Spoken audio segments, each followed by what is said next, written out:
जहांगीर तरीन के भाई ते मुल्तान सुल्तान के मालिक आलमगीर तरीन ने खुदकुशी कर ली। पुलिस राय के मुताबिक आलमगीर तरीन ने पिस्तौल तो अपने सिरे च गोली मारी। आलमगीर तरीन मारूफ बिजनेसमैन ते पाकिस्तान सुपर लीग की टीम मुल्तान सुल्तान के मालिक ते मैनेजिंग डायरैक्टर सी। पुलिस राय का कहना है कि आलमगीर तरीन लाहौर के इलाके गुलबर्ग वाक़ अपने घर है जिथे इतला मिलन ते पुलिस पहुंची। पुलिस हुकाम के मुताबिक आलमगीर तरीन ने खुदकुशी तो कबल एक तहरीर भी छड़ी है जिते उन्होंने अपनी बीमारी का जिक्र किया है। दूसरी जानिब इन्हों के करीबी दोस्तों का कहना है कि इन्होंने आलमगीर तरीन की बीमारी का इलम नहीं। आलमगीर तरीन गैर शादीशुदा सी। इन्हों के दोस्तों के मुताबिक आलमगीर तरीन की उम्र 63 साल सी। इन्हों की मंगनी हुई सी ते दिसंबर शादी करने जा रहे सी। आलमगीर तरीन कल रात अपने बैडरूम में सौन गए सी, लेकिन जदों सुबह 10 बजे तो बाद कमरे का दरवाजा खटखटाने के बावजूद बाहर ना आए तो मुलाजिम ने खिड़की तो झांका तो इन्होंने खून च लथपथ पाया, जिदे उन्होंने फौरन जहांगीर तरीन को इतला दी।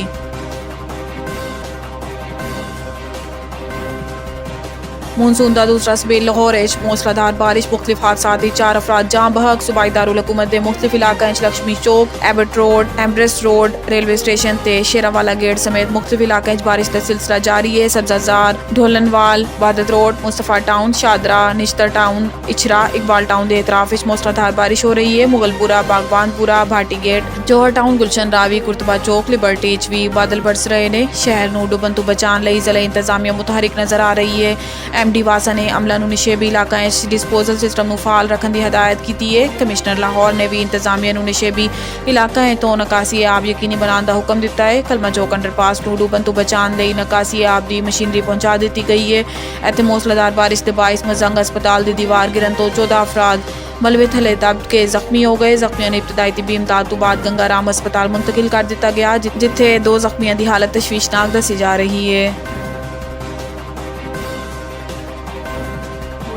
मुल्क को डिफॉल्ट तो बचाना सी बड़ी मुश्किल तो IMF प्रोग्राम किया।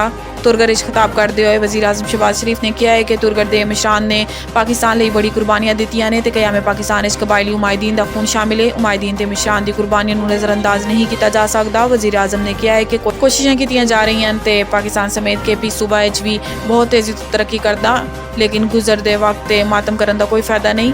सानू सबक हासिल करना होएगा। शहबाज शरीफ का कहना सी कि अफसोस है कि वह पाकिस्तान नहीं जिदे लई साडे बुजुर्गों ने कुर्बानियां दित्तियां। बदकिस्मती तो इस मुल्क कुर्बा परवरी ते रिश्वत परवान चढ़ी, लेकिन मुल्क बहुत तेज़ी तो अगे दी जानिब बढ़ेगा। तो मेरा ईमान है कि पाकिस्तान ज़रूर बड़ी तेज़ी तो अगे बढ़ेगा।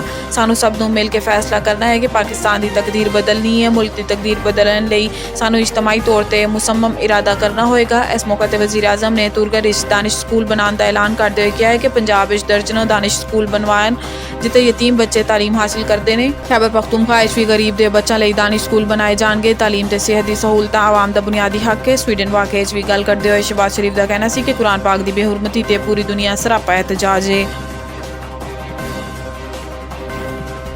खैबर सिक्योरिटी फोर्सेस का ऑपरेशन पाक फौज के मेजर मियाँ अब्दुल्ला शाह शहीद। पाक फौज के शोबे ताल्लुकाती आमा के मुताबिक सिक्योरिटी फोर्सेस ने खैबर दहशतगर्दों की मौजूदगी की खुफिया इतलात ऑपरेशन किया। दहशतगर्दों की फायरिंग तो ऑपरेशन की क्यादत करने वाले मेजर अब्दुल्ला शाह शहीद हो गए।